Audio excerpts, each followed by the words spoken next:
আমি ডক্টর মোহাম্মদ কেরামত আলী, শিবগঞ্জের মানুষ। এই শিবগঞ্জ হেলথ কমপ্লেক্সের সাথে আমার সম্পর্ক ওতপ্রোতভাবে গভীর সম্পর্ক আছে। আমি সবসময় এই হেলথ কমপ্লেক্সের সাথে বিভিন্নভাবে জড়িত। আজকে এসেছিলাম হসপিটালের সামগ্রিক চিত্র দেখার। অনেক বিষয় আমাদের হেলথ কমপ্লেক্সের টিএসএ মহোদয় আমাকে দেখালেন। আমি ডাক্তারদের সাথে অনেকের সাথে কথা বলেছি, চিকিৎসকদের সাথে, এবং যারা স্টাফ আছেন তাদের সাথেও কথা বলেছি, এবং ঘুরে ঘুরে সবগুলো বিষয় আমরা দেখার চেষ্টা করেছি। অনেক বিষয়ে এখানকার যে প্রয়োজন সেই হিসাবে সাফিসিয়েন্ট ব্যবস্থা আছে, কিন্তু যেহেতু আমাদের উপজেলা অনেক বড় উপজেলা হওয়ার কারণে এখানে রোগীর সংখ্যা বেশি। এই হিসাবে ডাক্তার হচ্ছে সংখ্যা দিক থেকে খুবই কম। আমি শুনলাম, এখান থেকে জানলাম যে আমাদের এখানে 18-20 জন চিকিৎসকের প্রয়োজন, এবং সেই অনুযায়ী তালিকায় থাকতে হবে। কিন্তু এখানে মাত্র 7 জন চিকিৎসক আছেন, বিশেষজ্ঞ চিকিৎসক সহ মোট 7 জন। এটা দিয়ে এইভাবে একটা হসপিটাল চলতে পারে না।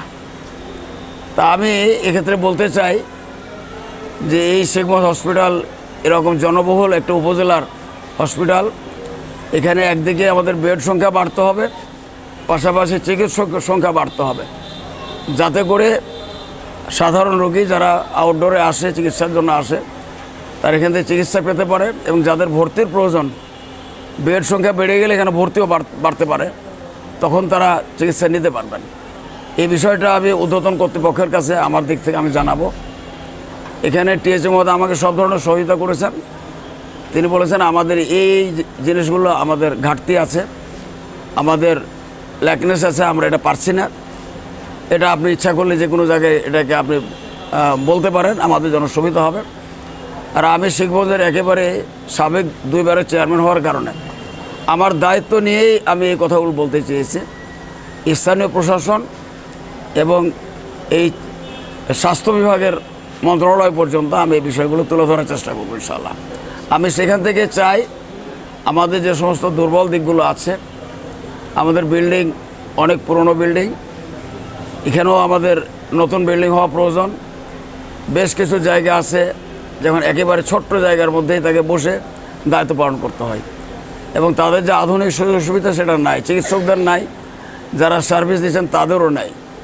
এই বিষয়টা আমাদেরকে দেখতে হবে, এবং কিভাবে এই প্রয়োজনটা পূরণ করতে পারে গভর্নমেন্ট, সেটা আমরা গভর্নমেন্টের দৃষ্টি আকর্ষণ করব। এবং মন্ত্রণালয়ে এই সমস্ত বিষয়গুলো আমি আলাপ আলোচনা করে কীভাবে এটা দ্রুত সমাধান করা যায় আমার দিক থেকে আমি চেষ্টা করব।